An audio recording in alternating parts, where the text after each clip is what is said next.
Imagine une minute, ton téléphone est éteint. L'écran est noir, tu ne l'utilises plus. Tu crois que tu es en sécurité, protégé de toute intrusion, que ton téléphone ne peut plus t'espionner. Erreur. Il existe des techniques capables de te suivre, de t'écouter et de collecter des données même lorsque ton écran est noir et que tu penses être en sécurité. Dans cette vidéo, je vais te révéler comment ton téléphone continue de communiquer en silence, quelles technologies sont utilisées, qui en profite, et surtout, comment tu peux limiter les risques. Parce que ta vie entière est sur ton téléphone, ta localisation, tes conversations, tes photos, tes habitudes, et tu n'imagines pas à quel point certaines failles ou outils secrets peuvent t'exposer. Et reste bien jusqu'à la fin.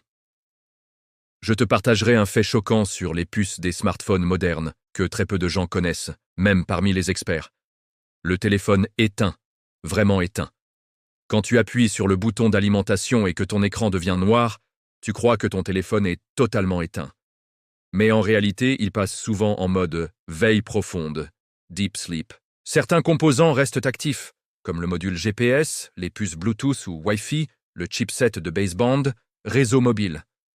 Pourquoi? Parce que ton téléphone doit pouvoir recevoir des appels d'urgence, se réveiller rapidement, communiquer avec le réseau pour certaines fonctions automatiques. En clair, éteint ne veut pas dire mort. Les modules espions, baseband, Bluetooth, NFC. Ton téléphone contient plusieurs modules autonomes capables de communiquer sans ton autorisation directe. Le baseband gère la communication avec le réseau mobile. Il peut être piraté sans que tu t'en rendes compte. Bluetooth. Même éteint, il peut continuer à scanner l'environnement à la recherche de dispositifs connus. NFC, paiement sans contact, activé en fond pour faciliter certaines transactions. Des chercheurs en cybersécurité ont démontré que des téléphones éteints continuaient d'envoyer des signaux. Certains malwares peuvent forcer ces modules à rester allumés et transmettre des données sensibles. Cas réel d'espionnage de téléphones éteints. Ce n'est pas de la science-fiction. Le cas Snowden en 2013. Edward Snowden a révélé que la NSA avait des outils capables de surveiller des téléphones éteints en modifiant leur firmware. Pegasus. C'est un malware ultra puissant développé par le groupe israélien NSO. Il est capable d'infecter des téléphones iPhone et Android, d'utiliser des failles zéro clic. Pas besoin de cliquer pour être infecté. Même un appareil mis en veille reste vulnérable. Résultat, même si ton téléphone est noir, il peut devenir un mouchard portable. Comment c'est-il techniquement possible? Un smartphone est en réalité un assemblage de mini-ordinateurs. Chaque composant peut avoir son propre processeur. Certains éléments, baseband, ne passent jamais par ton système d'exploitation Android ou iOS. Ils communiquent directement avec les antennes.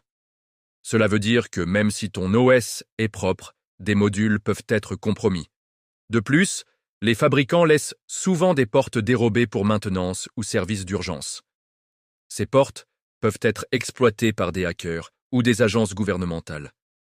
Qui profite de cette surveillance discrète? Qui a intérêt à t'espionner même quand tu penses être hors ligne? Des services de renseignement, NSA, DGSI, etc. Des entreprises de marketing ultra ciblées, cybercriminels, hackers activistes ou espions économiques. Tes données valent de l'or, ta localisation précise, ton historique d'appel, tes habitudes d'achat, ton réseau social, tes préférences politiques. Comment te protéger efficacement? Voici quelques conseils simples mais puissants. Éteins complètement ton téléphone et pas juste en veille. Utilise un Faraday bag si tu veux vraiment être discret. Désactive les connexions sans fil quand tu n'en as pas besoin.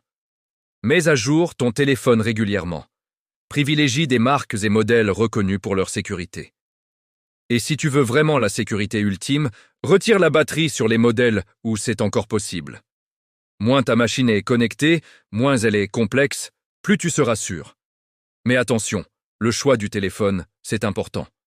Sur ce sujet, j'ai réalisé une autre vidéo. Elle s'intitule « Smartphone. Attention, certains modèles sont plus vulnérables ». Je te la partage en lien, en carte, en description. J'y présente des résultats d'études réalisées par des universités américaines. Elles révèlent que certains modèles de smartphones Android et iOS sont plus vulnérables aux pirates informatiques que d'autres. Pourrais-tu citer 3 failles de sécurité courantes sur les téléphones portables? Si tu utilises un iPhone, alors tu sais qu'Apple est réputé pour sa sécurité. iOS est un système d'exploitation fermé source, contrôlé de main de maître par Apple. Il a l'avantage d'être plus sécurisé que Android, plus difficile d'accès pour les hackers. Malheureusement, il possède sa propre faille. La première est Face ID et Touch ID. L'identification par reconnaissance faciale ou par empreinte digitale est très pratique, mais elle est sujette à des attaques. Des applications malveillantes peuvent voler tes données biométriques et les utiliser pour t'identifier sans ton autorisation. Imagine que des escrocs puissent usurper ton identité et accéder à tes informations personnelles ou financières, tout en restant totalement anonyme. Autre faille majeure, AirDrop. Cette fonction révolutionne le partage de fichiers entre iPhones. Sans fil, sans contact, instantané. Elle est très pratique, mais elle a une ombre. Elle permet aussi d'envoyer des logiciels malveillants. Imagine un pirate informatique qui t'envoie un fichier corrompu via AirDrop. S'il réussit à infecter ton téléphone, il peut y installer un logiciel espion, espionner tes conversations, ta localisation, puis se servir de ton téléphone pour infecter d'autres appareils. Android, d'après les experts américains, serait plus vulnérable qu'iOS. Open source, open data, Android est un système ouvert, accessible à tous. Son système de sécurité est globalement performant, mais il comporte des failles. La première, les applications tierces. Android autorise l'installation d'applications provenant de sources tierces. C'est un avantage, plus de liberté pour l'utilisateur, mais c'est un risque, car cela permet l'introduction de logiciels malveillants. Une application malveillante peut enregistrer tes appuis sur les touches, voler tes identifiants de connexion, puis s'infiltrer dans tes comptes personnels. Autre faille, le système de notification. Android est réputé pour ses notifications ultra performantes. Elles sont nombreuses et variées, mais elles peuvent être une faille. Une notification malveillante peut prendre le contrôle de ton téléphone, te forcer à installer un logiciel malveillant, te rediriger vers un site web frauduleux. Faille. L'un de mes confrères a réalisé une expérience. Il a laissé son téléphone portable dans la voiture, sans le verrouiller, l'écran allumé. Il a constaté que plusieurs personnes étaient venues l'ouvrir, lire ses messages, consulter ses photos. La voiture était en plein air, mais il y avait aussi des ondes électromagnétiques et Bluetooth, Wi-Fi. La technologie RFID, radiofréquence, est omniprésente. Les puces RFID sont dans nos téléphones, nos cartes bancaires, nos badges d'entreprise, nos clés, nos voitures, notre réfrigérateur, etc. Elles permettent l'identification automatique par radio, sans contact physique. Voici un fait technique. Sur les nouveaux smartphones, la puce NFC, communication par proximité, et la puce RFID sont réunies dans un seul composant appelé CN9. Or, cette puce n'est pas sécurisée.